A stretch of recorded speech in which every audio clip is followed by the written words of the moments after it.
Hello, I'm Michael Cantrell, and you are listening to the Prison Officer Podcast, a place to have a conversation about the forgotten cops that work in this country's jails, prisons, and correctional centers.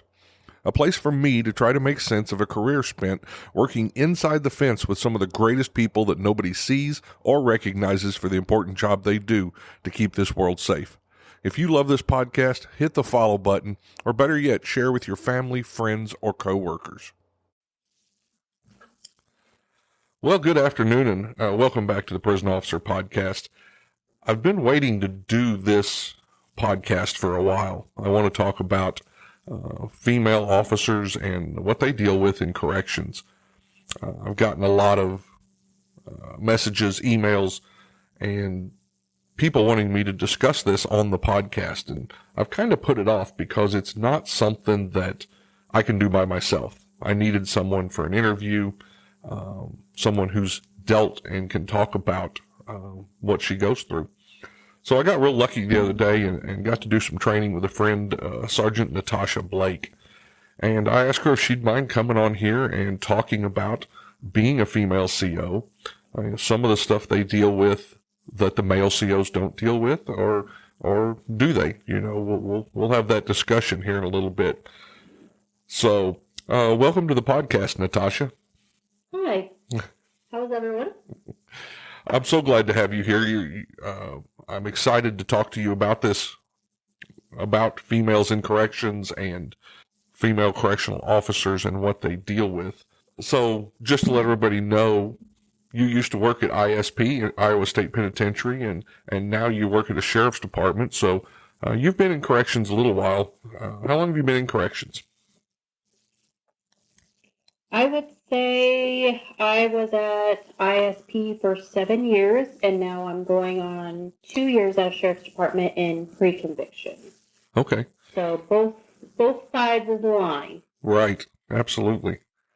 So you're going to be the perfect person to talk to about this, and so let's get started. Let me take you back a little bit, and I like to start off about, where are you from? Where'd you grow up? I'm from little southeast Iowa, Fort Madison, Iowa, which is down in the little southeast corner that borders Missouri and Illinois. Mm-hmm. Little fun fact, we do have there the largest functioning swing span bridge. You have to pay a bridge toll to go across to Illinois. It still swings open, closes, swings open for every barge that goes through. So it can be either amazing to see or frustrating if you live there. Yeah, if you're waiting to get on the bridge. Well, that's cool. I've never been up through there. I'll have to, that might be a good weekend trip to go up and see that. So growing up in that small town, were you aware of corrections? Did you know people that worked in corrections? I wasn't necessarily aware of corrections itself. As far as the prison itself, it was built in 1834 before Iowa was even a colony. So it is built in the middle of town. Okay. So you drive by it every day. So it was more of not so much a landmark because you see it every day and you just grew up. It's just a place that's there. But it is a town where you either know somebody who works in corrections or you were related to somebody who works in corrections. Okay. I was not related to anyone closely to me that worked there. Mm-hmm. So. And this was Iowa State Penitentiary, correct? Correct. Okay. Yeah. So, in high school, as you're going through career fairs and stuff, did corrections ever hit on your radar?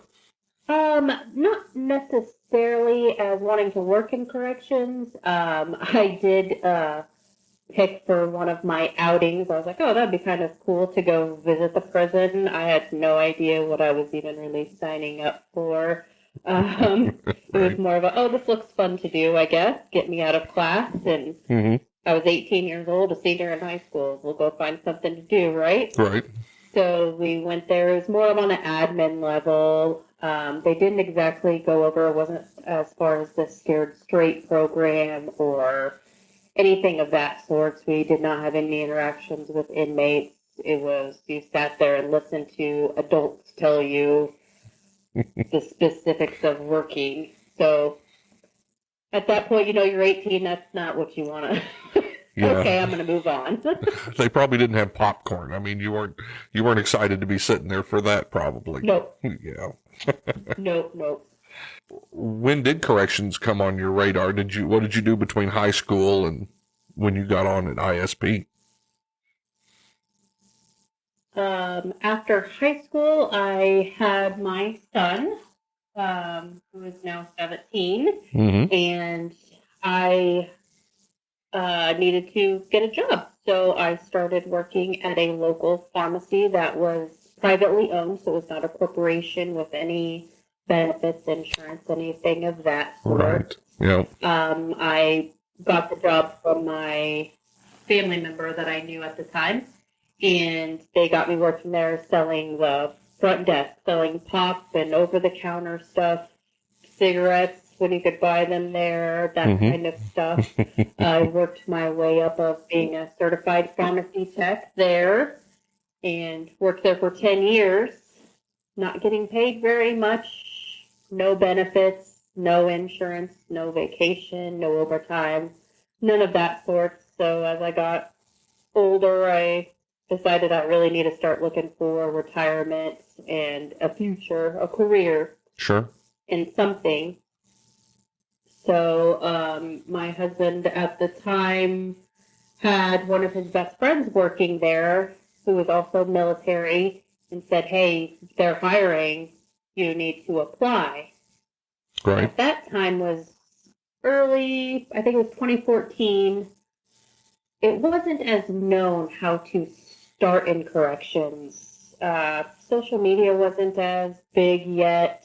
It wasn't advertised. It was very competitive Sure. to get on.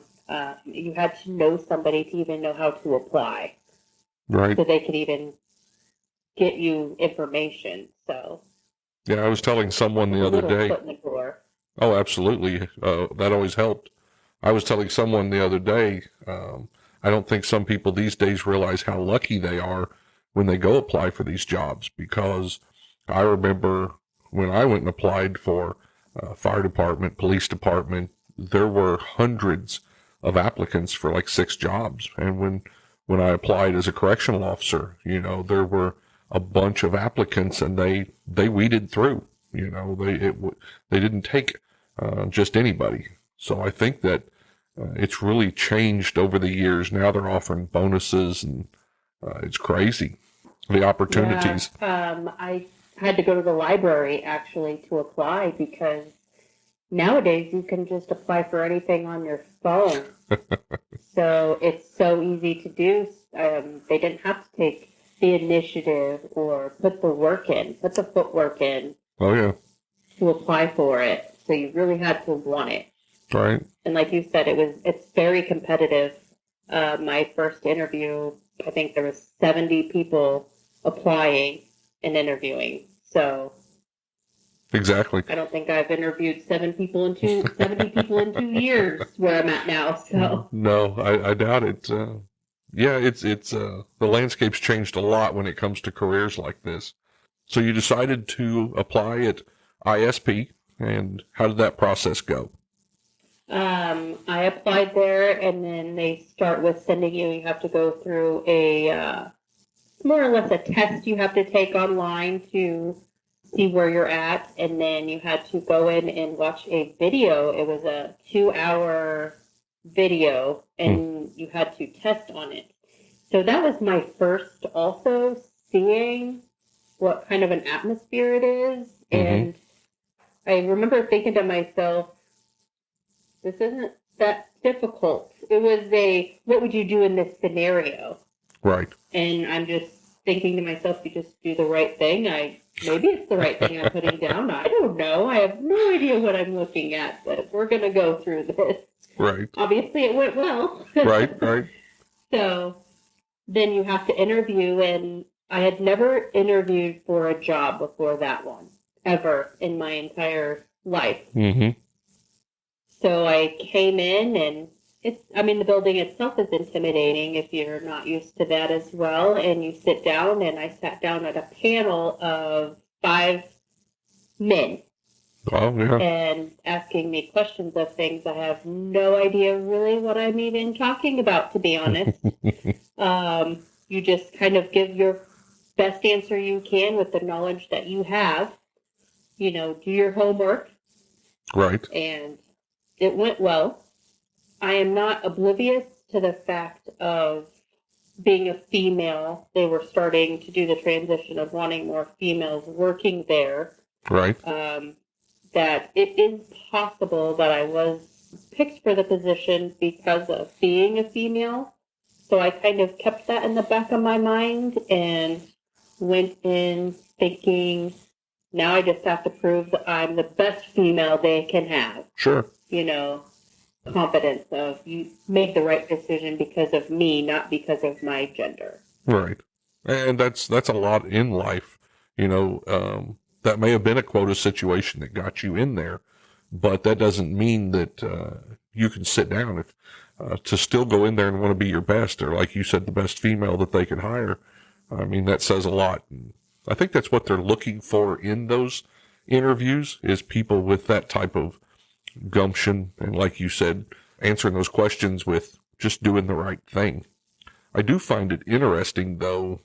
Do you feel like we're talking about female correctional officers and what it's like inside. So really your first experience with, having an all-male board interviewing you, that kind of seems like a little bit of intimidation there, maybe? Did you feel that way? Yeah, it was. Yeah, I think it was pretty intimidating. For one, never ever interviewing for a job, let alone at that level. Mm-hmm. And then and it was higher-ups as well. It wasn't just regular correctional officers.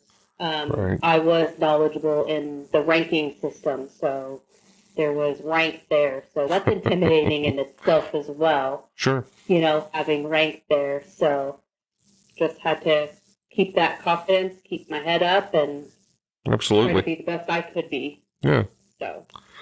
So tell me about your first day. The first time that you actually walked in there. The first time I walked in, we did a tour, and we were in our civilian clothes, because that would have been the first day. You get your paperwork, you do all that fun, boring stuff, and then we got a tour of the facility, and that was the first time I'd ever in person seen anything of this sort. Right. So in our town as well, they have a minimum facility that did all of the lawn work. So you'd see them in cemeteries, around town doing that kind of work. But that was not in the factor of you're in a prison, Mm-hmm. ISP is one of the facilities as well that has the walls, the brick walls. They had the old death row at one point. So it was very like TV. You watch those shows on TV, so that's what you expect. And you go in there, and it's not necessarily the same. Right.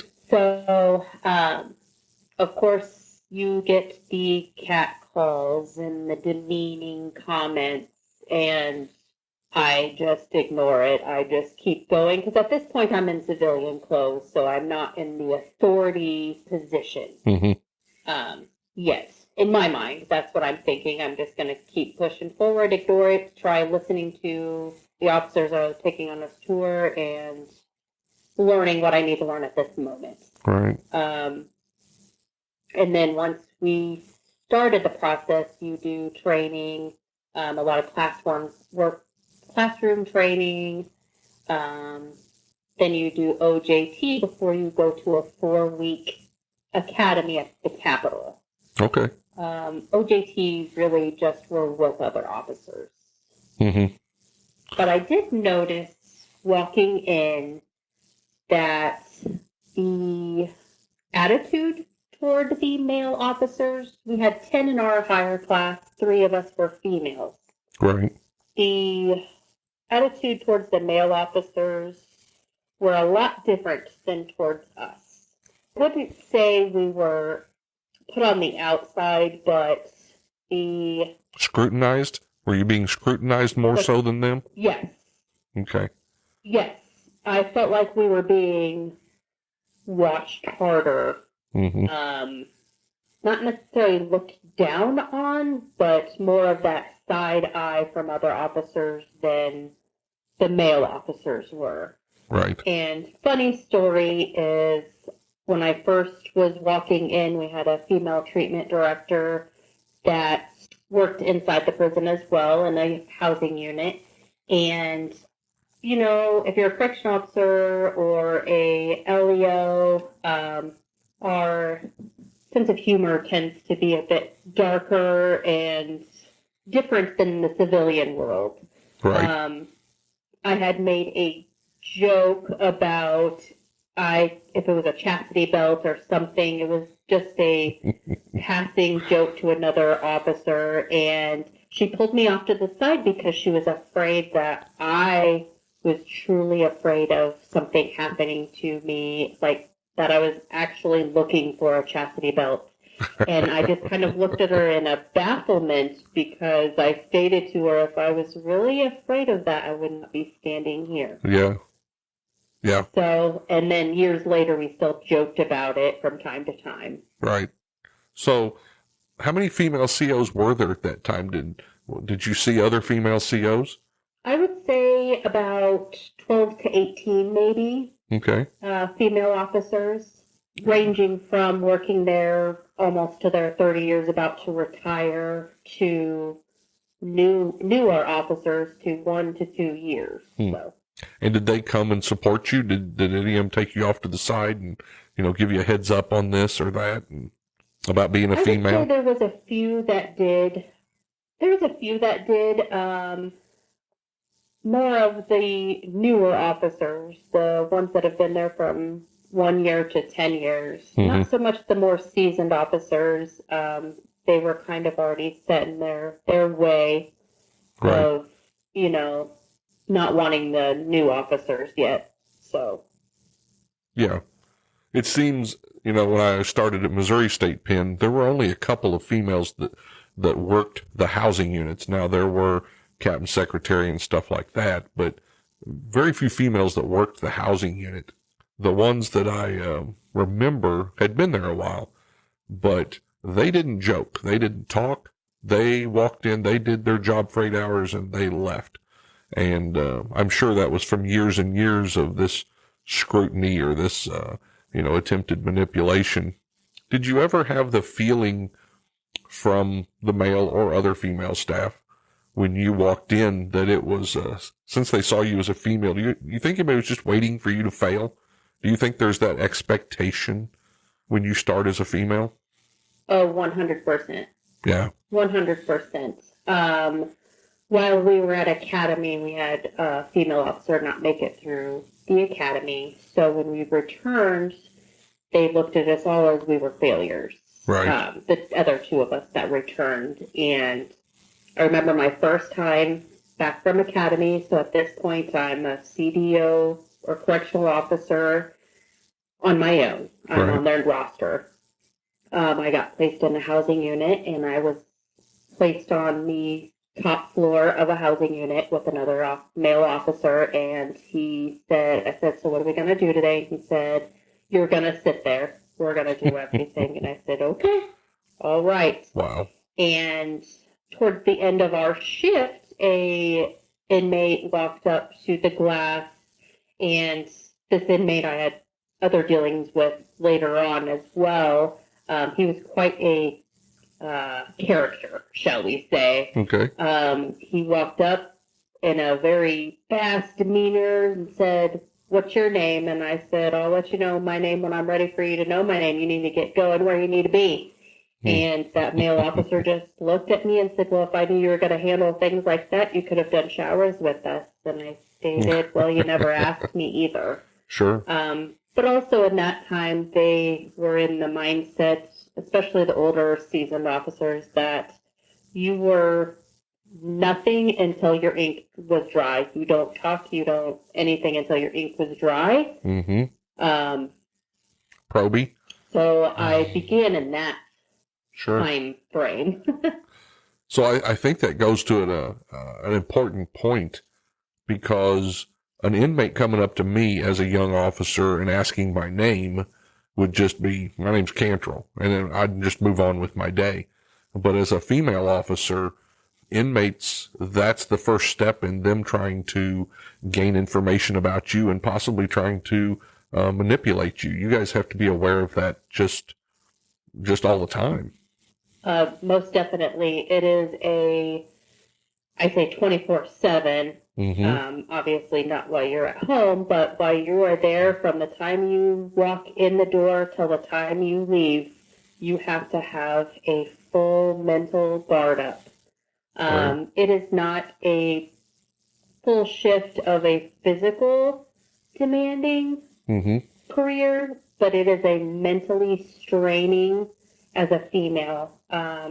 I still to this day do not give any inmate my pen. That is my pen, because it begins with the smallest things, as a, hey, can I have a piece of that gum? And as, a normal human being out with your buddy, you're going to hand up, all right, here you go. Right. But that starts the snowball of these inmates. Their whole time, 24/7, is how can they get something from you? How can they get something over on you? And as females, you're a target, because we are built more to be more compassionate, shall you say, Sure. more mothering or caring, most of us. Yeah. And that's why the seasoned female officers, you start getting calloused.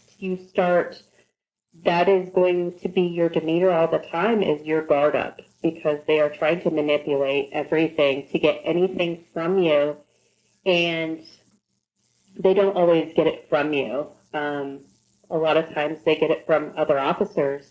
Absolutely. They manipulate everyone, male and female, but the male officers give them more information, and it's a tendency because they don't feel like they're getting manipulated. They're just having a conversation with another male. That's true. Now that you say that, I recognize that it's easy for me to say no. I know where my line is at. I know where the line in the sand is. And I probably do allow inmates to do stuff like, ask me my name, or maybe cut up a joke that I wouldn't if I was a female officer having to look at being manipulated, like you said, 24/7. Wow. You're right on with that. I hadn't thought of that before. Let me ask you another question, because you mentioned 24/7, and one of the things we've talked about on this podcast in previous episodes is home life. So, as a father, my wife stayed at home, and I went to work, and I came home and dealt with life in that manner. But as a mother, how did you notice changes at home? Did you notice more difficulties because you are the mother having to come home and deal with running the household also? Yes, at first we kind of had a little bit of a hard time, mostly because I became more, I would say, confident as well. My confidence, because you have to be a confident female working in corrections. You have to hold strong and be confident in yourself. Absolutely. And your decisions. So my then husband started there a year after I did, and we had 2 sons at home. So after he started, it got a little bit easier because we were able to relate.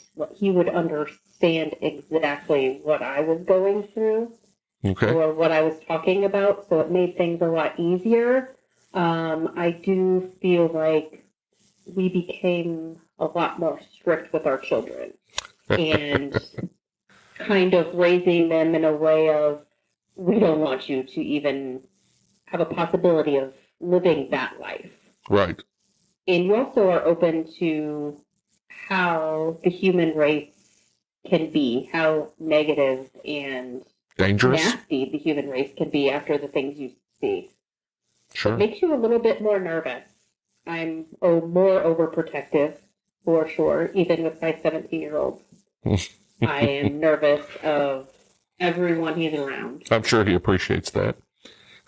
Yeah, he does, for sure.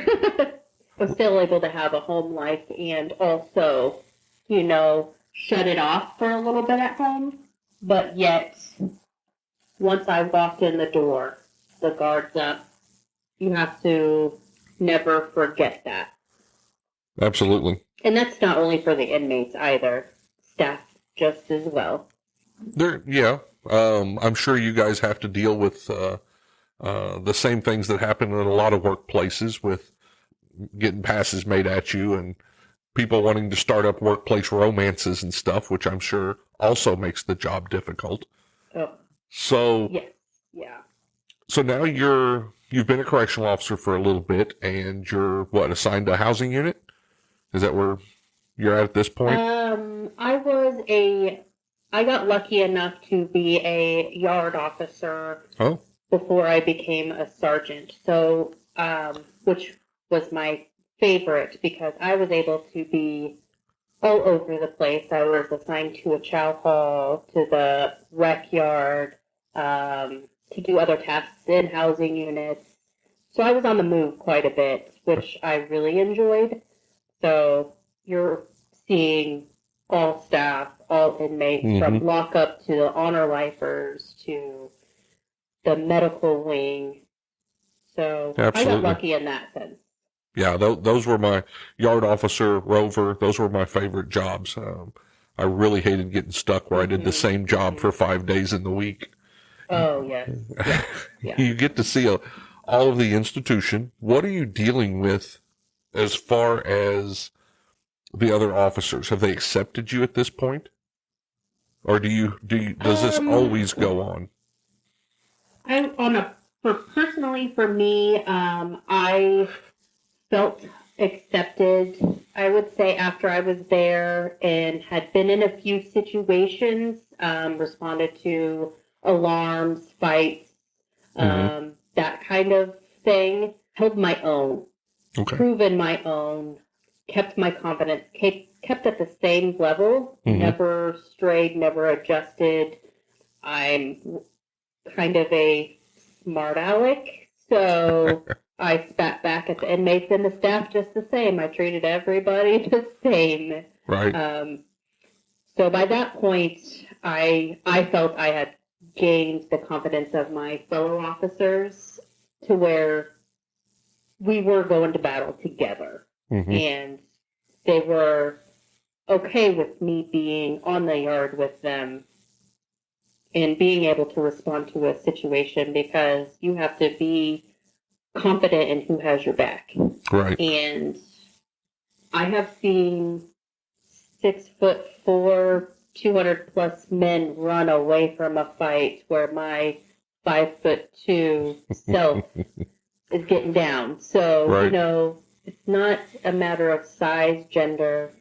It's a matter of fight or, confidence. Sure. It's what you're made out of. It shows up really quick.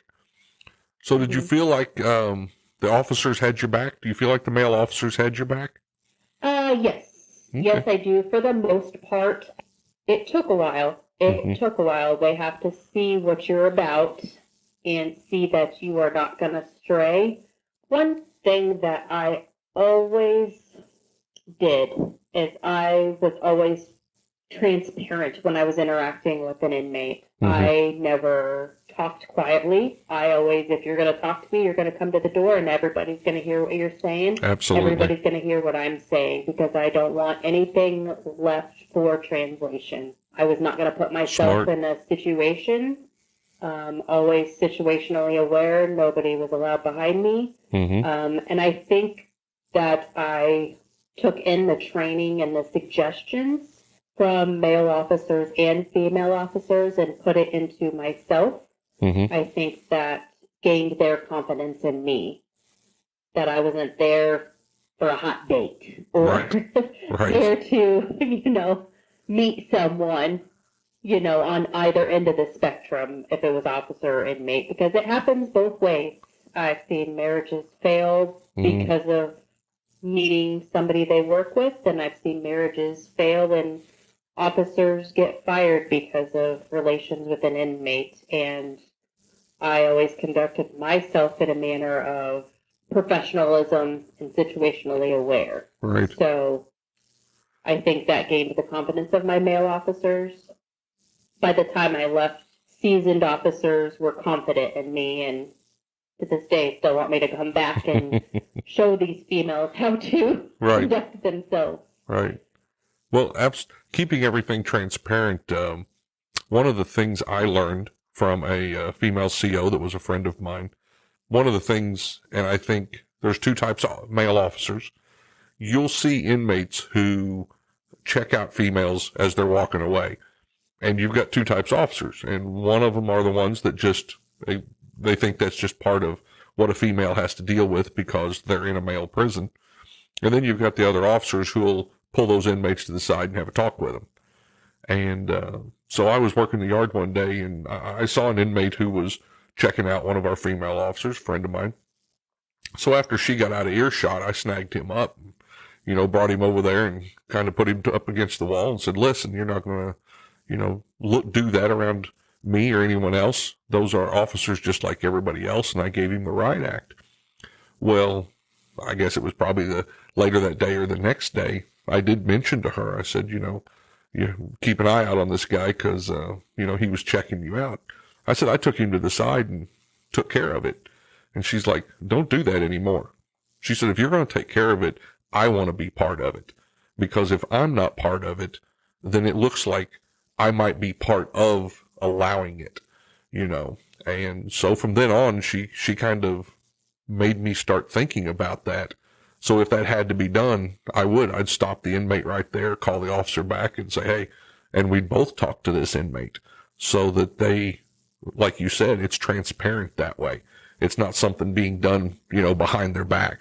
That's spot on. That is spot on because not only, yes, that happens a lot. I mean, they try to sexualize all females, no matter what. We become brothers and sisters, so you want to protect your sister, but we also don't want to feel as if, because to them, then it looks like we're incapable to stand up for ourselves, and it kind of takes that power away from us. That was how she said it. If we are in it together and, no, this is my sister, you're not going to do this, but you're there and you are a part of the conversation, then it gives us equal power, if that makes sense. It's us against them. Yes, we are together. We are brothers and sisters. We are all officers, no matter your gender. And I try to instill that into my officers now, being in a pre-conviction sheriff's office, which is a tiny bleep in the size of a prison. But a lot of these younger officers coming in, they are young. This is their first job. They've never been in this situation. And these inmates that are being housed, they've done this their whole life. They know exactly what they're doing. This is their life. Right. I always tell them, you do not condone that behavior, but do not step on that officer's toes either. If they are handling the situation, let them handle it. And let them check that inmate, and you need to back them up because you guys are partners. You guys are a team. Right. Yeah, it's got to be us against them. Yeah. They look for any crack in that armor. And if they can see that there's that tiniest of crack between staff, that's where manipulation starts. I know you've probably seen it over the years. I have too. If they can ever, I don't know how to put it, split one from the herd. If they can ever find that officers who's on the fringe, of the group or of the group of COs, they'll do their best to get that little wedge in there and tell them, hey, they don't like you and get them off to the side, because that's how manipulation starts. As soon as they don't think they're part of us, the only thing left is for them to think they're part of them. 100%. Yeah. Yeah. I try to tell new officers too, because I've seen it and been on the outside of it when I first started. They kind of secluded us because of a situation that had happened at our academy. And so the inmates, they notice everything. They have nothing better to do than notice everything going on and listening to everything going on. So if you're talking at an officer station about how you don't like this officer, how they're doing this wrong, you're doing this, they're going to pick up on it, and they're going to piece into that. And they're going to go to that officer and they're going to say, hey, they don't like you, you're doing this wrong, and then they start getting secluded more and more to where who are they going to talk to? They're going to talk to the inmate. Yep. And then they become not a rapport, then they start crossing that line of a friendship, and it's fast rolling too. It happens way faster than you could even know. Right. I've seen it happen within 3 weeks of somebody being an officer, which to a season you're like, that's crazy, but it's fast. If you think about it, you're there more than you're at home. Oh yeah, definitely. Especially if you're on a 12-hour rotation, you are with these people more than you are with your family. Sure. Yeah. Well, I'm going to change direction a little bit. You told me, I think last time we talked, that you were on the special response team, the CERT team. Yes. Tell me a little bit about that. How was that, and how are the challenges of being a female on a CERT team? Well, I was able to do my first cell extraction in a lockup housing unit before I was on the specialty team, and adrenaline from it was something you either want that or you don't. If that's something, because there's two sides in DOC, there was, you can either be a CIT, which is where you are crisis negotiations, right, and you are trying to talk the individual down, or you're the security where, as they call it, the goon squad, I suppose. Sure. You're going in and you're taking control of the situation. My first one was a feeling, and especially for being the first one picked for it, the first female for my shift captain at the time. Oh, wow. I felt like I finally have gained the confidence of my supervisors, my team, and my supervisors, that they have confidence in me and they know I can do a good job. So that feeling in itself was a goal. It was something that I accomplished, and it was empowering. And so then they had put up a posting for the CERT team, and they have a physical requirements that are pretty difficult to do. Sure. And I worked very hard for it. The day I had to do my tryout for the team, it was late April. It was sleeting and snowing in Iowa. Our new prison was on a flat ground, and you had to run outside 2 miles in 18 minutes. Wow. Around the prison twice, and it was sleeting and snowing, and I did it in 15, but mostly because I was freezing. You wanted back inside. I was over it. Yeah. But the other part of the physical as well, I passed.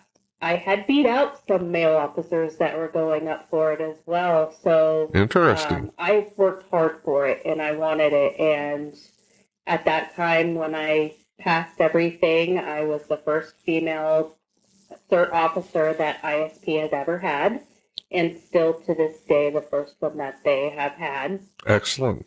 So going into it, they were transitioning from a full-time to adding in some part-time CERT officers. So they weren't very happy with that as well, the full-time officers that have been on the team for a long time.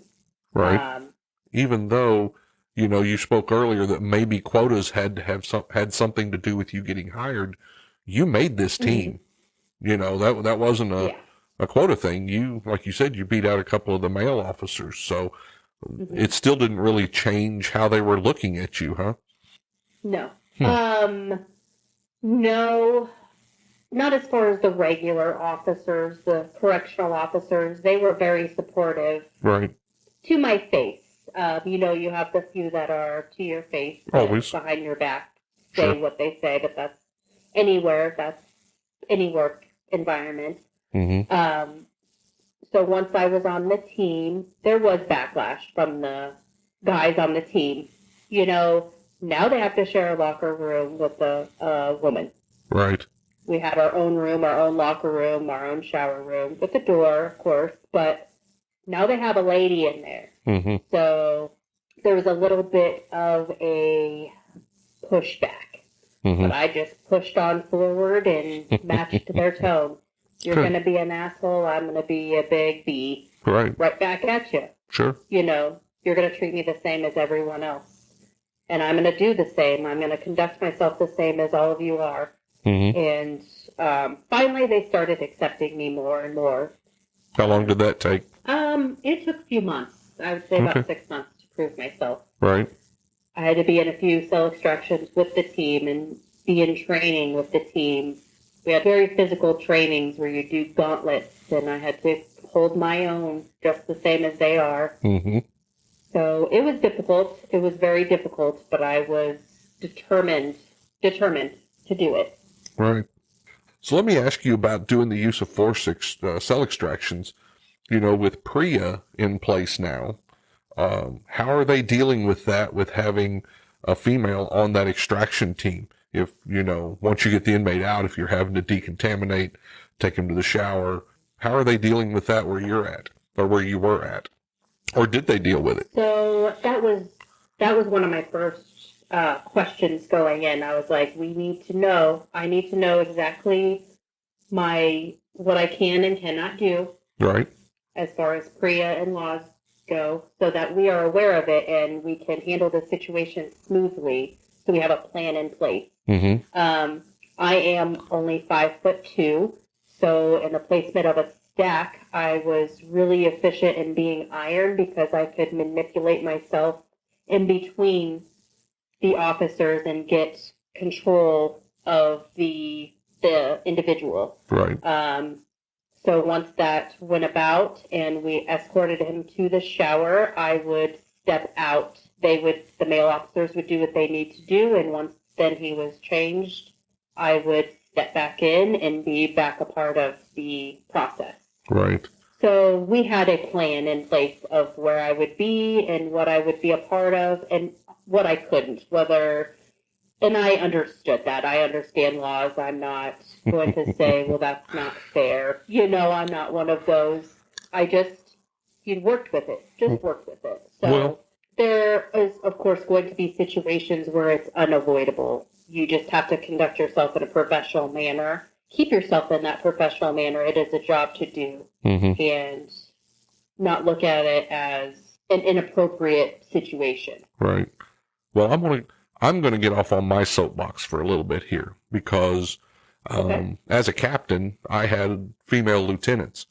And so we ran into the same problem. I've got a lieutenant running this cell extraction. That was what was asked.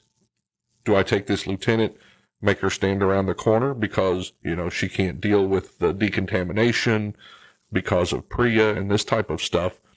But then I can have a female nurse come in, wash the eyes out of this inmate that's in the same situation. And it has always struck me wrong that the laws, that they don't consider a female correctional officer to be the same professional that a female nurse is. I don't see why a female correctional officer or a female lieutenant in our systems can't go in there and do a professional job without us thinking that it's being sexualized. You're not in there trying to get a look at anything. You're in there to do a job to extract this inmate out of the cell, to make the prison safe, to make them safe for themselves or, whatever the situation may be. So I've always had a problem with the way that we do that since we got PREA. And that is making that female staff step to the side and be different than our male staff. I think they should be considered the same professional that a medical professional is. So I'll back off my soapbox. I 100% agree. If there is a situation where a female officer is not conducting themselves in a professional manner and doing it because it's your job and this is something that has to be done for the safety and security of others and the facility, Sure. then that needs to be addressed. Absolutely. But it should not be placed as a blanket. Right. I did have one situation where I was the only CERT officer on duty and was in the cell extraction, and the new officers, I had to kind of teach them how to do the extraction really quick before we had to do it. And you know how, in your experience, how that probably goes. It went well, and nobody was hurt. Everything was done okay until we got to the point of stripping or undressing him. Sure. To make sure that he had no Injuries. objects on him that can hurt him or somebody else. Sure. The newer officers had no idea how to do it in a way to keep him still in his restraints. It could be used as a training moment, but it was getting to the point where it was about to get unsafe for everyone, so I just stepped in and just did it myself. Right. And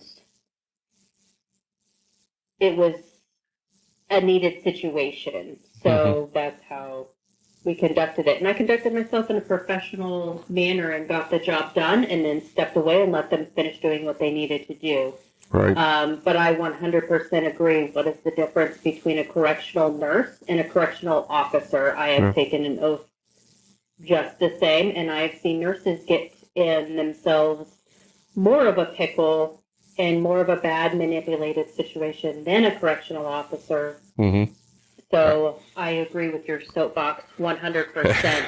And in DOC, they do strip searches before any inmate goes to rec. I have seen where you have a male and a female on exercise, and the female just stands off to the side and doesn't do anything. And that is not a way I conducted myself or trained myself or them. Right. I can grab their clothes. Yes, I may not be able to do the strip search, but I can still be a part of it and still do the job. Wow. And that's where us females need to step up, and we're here to do the job too. Yeah, that's good advice. Don't step off to the side and use it to your advantage either. Yeah. To be lazy or not help your officer. Right. That's good advice. Do you That's feel... kind of my soapbox is that too. Right. So do you feel like sometimes in these situations that the agency is actually causing, because I know female COs, they want to go in and do their job. They don't want to be looked at as anything other than a correctional officer. They don't want female correctional officer and male correctional officer. But it seems like our agencies and even the government keep throwing this stuff out there that differentiates you, that makes you stand out. Well, she can't do this or she can't do this. But then at the same time, they're talking about equality and they're talking about, not treating people different. And it seems to me like it's the agency and the government sometimes that is causing that. Yes, I agree 100%. When I began at ISP, there was actually a female-only post. And it was for a visiting room. I saw that as odd, and it's starting to transition now, and I think it's because there are more females getting into this field, having their voice heard of, we want to be treated the same as everybody else. We can do the job just the same, if not better at some times. Sure. Than a male can. Sure. We're all here to do a job, and you should not place us on a different spectrum, because then we're outcasted, and that gets picked up, and that's more of a hurdle. We have enough hurdles to go through on a day-to-day basis to not be put another hurdle there by the ones that are supposed to be on our team. Right. You already have that enough. Makes sense. It does. You already have enough scrutiny. Why do things that cause more scrutiny? I don't know. It almost feels to me like either we're going to, as corrections say, yes, there are times that we need that female-only post or that male-only post, or we're not going to have that. Come around and say it one way or the other. Don't play this both sides of the aisle thing that I feel like we're doing, where no, everything's equal except now. I don't know. That's kind of the way I feel about it. Yeah. Yeah. Can't tell you how much I appreciate you having this conversation with me, and I hope you'll come back on again sometime, and we can continue with more of this. But before I end this and let you get off here, let me know some of the advice that because I know a couple of the messages I've gotten are from female officers who are just starting, and they said, you need to interview a female officer. We want to hear that side of it. So what would you say to those female officers that are just starting? Is there some advice out there that you could give them? I would say my number one advice is be confident. Okay. Walk with your head high. The inmates like to go after those who are not as confident and not as stern. Stay firm, fair, and consistent. Mm-hmm. So do not give one person an in and able to do something that you're not going to give everybody else to do. If you're going to let this one take a longer shower or have an extra milk, you better be ready to give everyone that same option, because right there you've already opened that door. Mm-hmm. But be confident, and that's not only with the inmates. Be confident with your officers too, and have each other's back. Mm-hmm. Confidence is definitely key, and keep each other suggestions and advice for other females that go there. Work together. Don't tear each other down at all. Mm-hmm. So work together and don't tear each other down. Absolutely. And help each other out. Yeah. But definitely number one is be confident and ask questions and learn and grow and keep yourself in a professional manner. Excellent. Well, thank you so much for those words. I do want to take time to just say out there to our female prison officers, thank you for the job you do. When I started, and we talked about when you started, there were a few female officers, and I've been to some prisons in the last few years where half of the officers working in that prison are female. The female officers are doing a big job out there, and they are a big part of this profession. Thank you for what you do to everybody. And thank you, Natasha. I really appreciate you coming on and having this conversation, and I look forward to future conversations. Yeah, yes, of course. Of course, I look forward to it. If you enjoy these podcasts, the best way to support the Prisoner Officer Podcast is to share these episodes with your friends or family on social media. Let me invite you to visit www.theprisonofficer.com. If you haven't already, check out the Prison Officer Podcast on Facebook and click that little follow button. Or leave us a message, or better yet, leave us a review. And if you're listening to us on Apple Podcast, Google, or Spotify, please click the subscribe button. Until next time, I'm Mike Cantrell. Watch your back, and please take care of each other out there behind those walls.